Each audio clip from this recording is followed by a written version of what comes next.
Hey, what is up guys? It's your boy Speed here, and today we're going to be looking at ILTW's URSA. We're going to be looking at it through the lens of the item build. Why does he go Battle Fury, Sanjin Yasha, into Basher?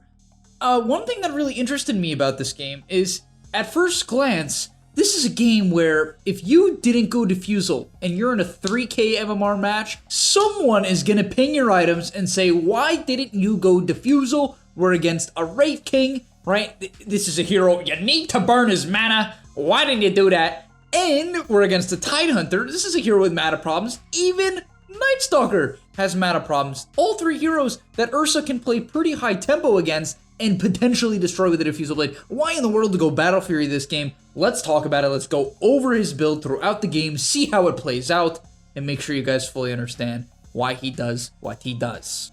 Also, I want to tell you guys that if you've been struggling with solo queue and you're looking to get to the next rank, I'm going to be able to help you. Like, literally, with the gameleap website, I'm going to give you guys guides that are going to make it unbelievably clear on what you need to do. So if you've been stuck in the solo queue grind, you don't know what to do, and you want to become absolutely broken, but like actually, you want to become much better at Dota, and you want to take it more seriously, the gameleap website is going to help you do that. So click the link down below, I'm going to help you get to the next rank, and I'll see you there.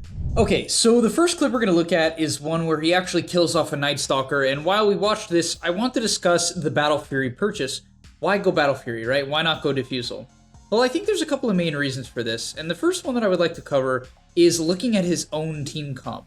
Now, his team comp is a team comp that has a lot of space creators. He has an offlane Centaur and a Mars mid.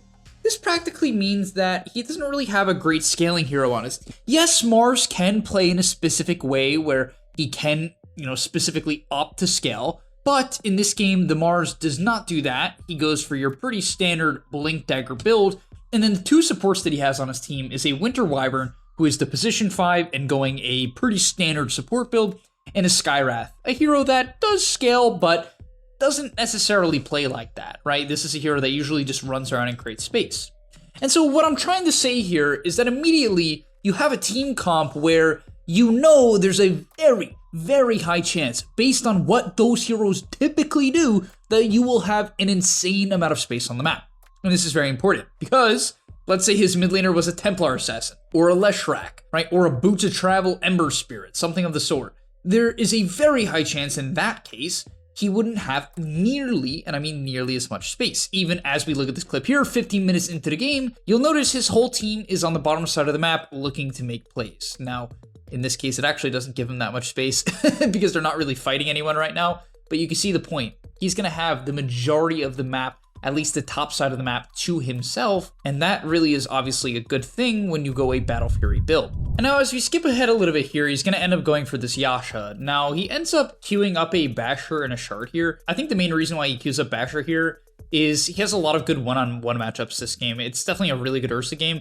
The only threat to him is the Nightstalker Silence, which is a hero that struggles to stick on top of URSA anyway, because if you try to silence him, he kind of just hits you, right? So his build this game is kind of just designed to run in and get on top of people. However, I would like to say I actually really like this item build here. I'm a big fan of going the Battle Fury into Yasha for two reasons. I really like the movement speed over the Blink, or the Yasha and the Windlace that he goes here over the Blink. For two reasons. Number one, in team fights, he goes for treads, right? So he doesn't have the ability to stick on top of people very well. He does have his Q, but once he gets kited off, right, if he has a Blink Dagger, it's unlikely he'll be able to get on top of that target again. And so the Yasha, Windlace, and then Orb of Corrosion, which he actually recently upgraded, really enables him to stay on top of targets with treads and no phase boots, right? The treads are obviously better for farming. The reason why treads are better for farming is because they're more consistent, and he actually maxed his Q and E this game.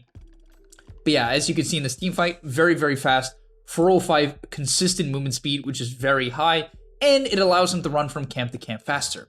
Another thing I like about this build is one of my dilemmas or issues with the Blink-oriented build that URSAs will often go, the Battle Fury into Blink, that's pretty common, or even Diffusal into Blink, is that after you buy this Blink, you don't have a very clear timing that enables you to be offensive, or more importantly, the tank of your team, until you get a BKB, a 4,000 gold item.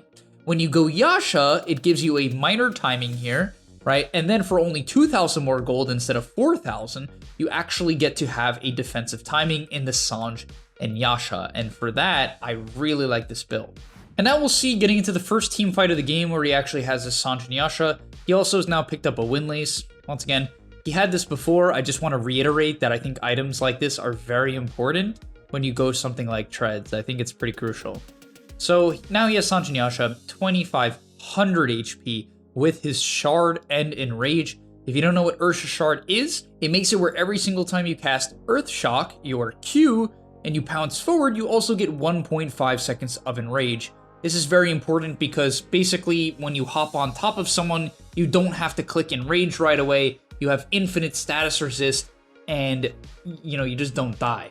So you might be thinking, Speed, if you have the Shard and you have Enrage, why in the world do you need Sanj and Yasha? Why do you need status resist? Why would you even want this? Well, the thing is you're not always gonna get off your Q and your ulti. If a lion goes on you, you can't just press the ulti, you can't just press the Q unless you have an axe, which you definitely shouldn't buy. That item's pretty trash most games. But as we'll see, he can run into the fight here. Doesn't really have to worry about anything, even if there was a Ravage, which there isn't, or a couple of stuns. With 2,500 HP, a Shard, and a Sanj and Yasha status resist, there's basically no way he'll possibly die. On top of that, the Sanj and Yasha is particularly good this game because of the fact that they have a lot of instant disables. It doesn't mean that BKB is bad against instant disables. The thing about BKB against instant disables is you have to preemptively pop it, right? It's an item where you basically need to use it right away if you're against something like a Blink Ravage or a Blink Wraith King or a Rubik Lift, because if you don't, there's a decent chance you won't get it off at all. So why Sanj and Yasha? Well, Sanj and Yasha is generally the counter to hard stuns. So against something like Rubik and Wraith King and Ravage, Snowball is extremely effective at preventing you from getting bursted.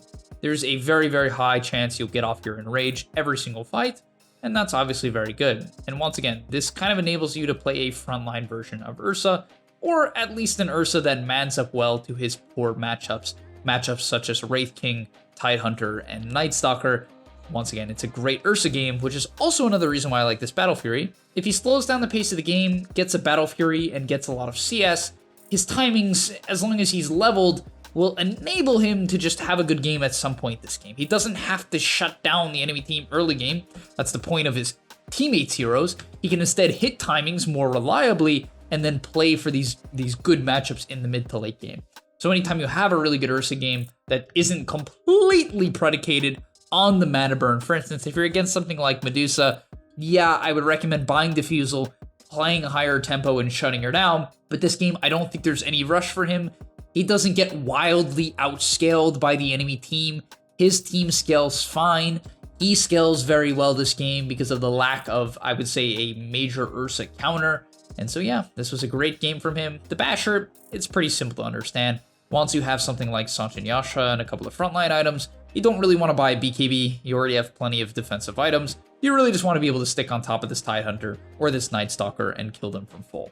But alright, thank you guys so much for watching. Hopefully you enjoyed. If you have any questions about any future item builds or item builds that you go, let me know. In fact, one thing I actually thought about as a cool little YouTube video that I think you guys might enjoy. So honestly, the majority of the people that are listening to this right now are like the closest fans, right? Because you guys watch to the end. And so if you watch to the end here, what I want you guys to do is on Discord, I'm going to make this a video so you can be in one of the videos. It'll be really cool, really fun. Go on Discord, send me a match ID and ask me about your item build. Put any questions you have about your item build, anything you were doubting, anything you thought you should have gone, and just, yeah, any questions you have. I'll go over your build. I'll talk about why I think it was good or bad for the game, also depending on your timings, because that's a big thing about Dota as well. Like, another thing about items is, like, when are you getting them? Sanj and Yasha is a great tempo item, something I actually could have covered more in this video, right? If you get it early Sanj and Yasha, it's good, it's better than BKB, because if you can delay the BKB timing for, like, a 40-minute BKB, which usually you don't want to do, but you can do if you go Sanj and Yasha, enables for a crazy BKB timing. A 9-second late game BKB is pretty damn good. So things like that. All right, thank you guys for watching. I'll see you in the next one, and message me on Discord. Peace! And that's all, but remember, before you leave, come on, before you tune out, subscribe to the GameLeap website, where we are going to help you get to the next rank. If you're stuck, click the link down below, and I'm out. Peace!